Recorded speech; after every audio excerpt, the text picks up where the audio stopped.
Years ago, I went to India to be with a dear friend of mine, a man called Dwarkaji. He's an 87-year-old man.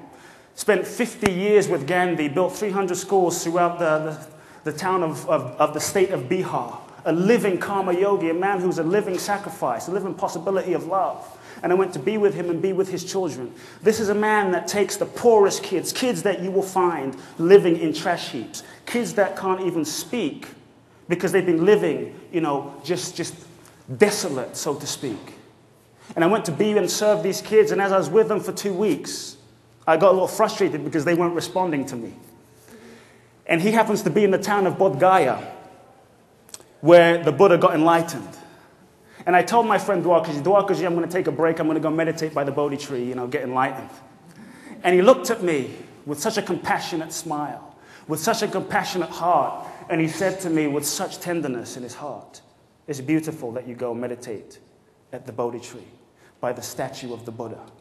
And he looked right through me, and it's like he grabbed my soul. And he said, "It's a beautiful thing, but while you're meditating, just make sure that your heart doesn't turn to stone." Because right here in this ashram, he has all these orphans. Right here in this ashram, where there are 150 orphans, right here, right in front of your very eyes, if you just look, are living Buddhas, waiting to be worshipped. And sometimes I saw for my own life, maybe you might see in yours, that I got caught up in saving the world, saving all the children in India, saving all, providing clean water to everybody. But I started to realize in that moment the real simplicity, that every single moment of our lives is such a tender and beautiful opportunity to love. That it doesn't have to always be in those big things, but right in front of us. That mother or father-in-law we don't like. Our children, cleaning the diapers, those seemingly mundane moments are all magical opportunities to love. And that it's not so much what we do or the job we have or where we are, but it's where our heart attention is moment to moment. That perhaps we are entering an era where no longer do we just need to go to the Himalayas to be spiritual or just go to church on a Sunday to be spiritual.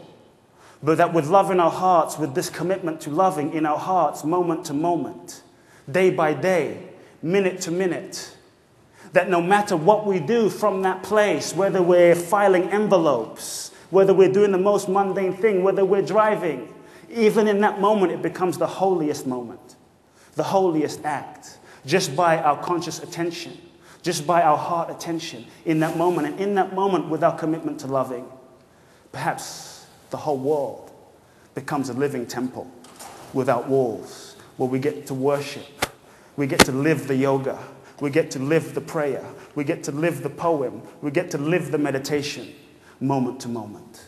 Perhaps this is a quantum leap that we get to take to the next level in our lives. So I ask you as I begin wrapping up today, are you loving fully?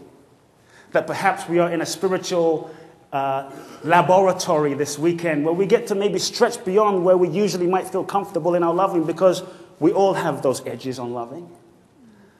Is there anything you're waiting for in order to offer the fullness of your love? What is it? What is that thing you're waiting for something to be different? That perhaps as we are, we all have a little bit to offer in this moment. What if today was the last day of your life? What if today, this moment, was perhaps the last day of your life? And we all say, no, the astrologer told me I got 30 years to live. But what if today was the last day of your life? Just sit with that for a moment as a possibility. Ultimately, our spirits do not die. The body is just transmute. But what if today was the last day of your life? What's ungiven? What's unexpressed? What's unsaid? What regrets would you have? Would you be ready to throw your arms wide open to the Great One to say, take me, I'm ready because I'm giving all of myself in this moment? Or would there be regrets? Why are we waiting to offer that loving?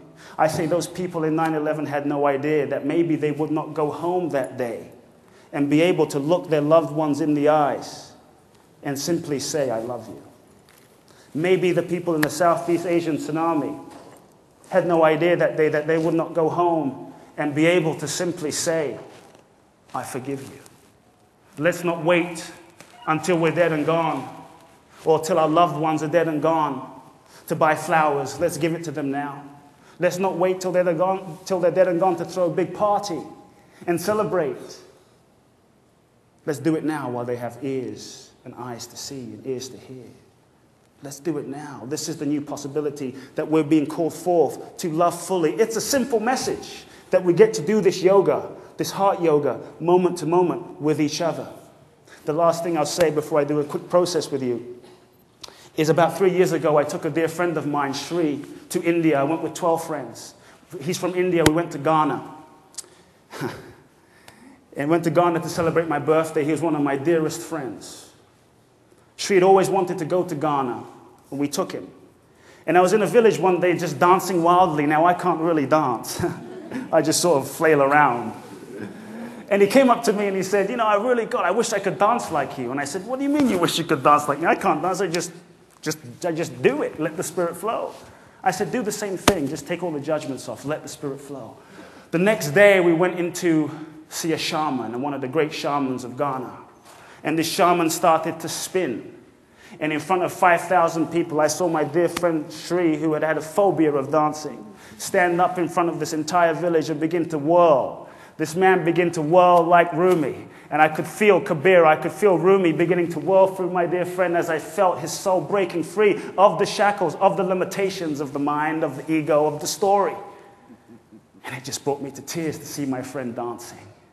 A month later, he kept on traveling through Ghana by himself. We told him not to go, but he decided to go.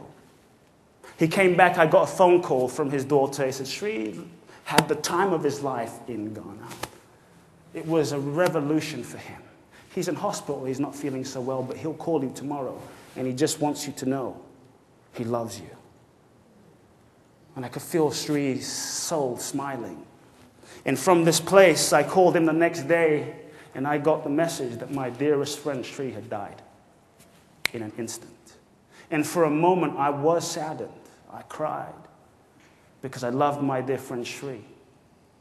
And after that moment, the obvious clarity that the soul is never born, never dies anyway, but that he was as free as ever, he was dancing as ever. But one thing that made me so joyous, one thing that made me so happy, one thing that made me sing and keeps me dancing to this day when I think of my friend Sri, is that he danced while he was alive. He danced while he was alive. Simple message, my brothers and sisters. Will you dance? Will you dance? Will you dance?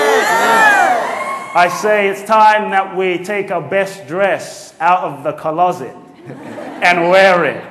That perhaps we take our best plates out of the cupboard and use it. Perhaps we take our best loving off of the shelf and share it. And perhaps we just take our mind out of control and lose it. Who is ready?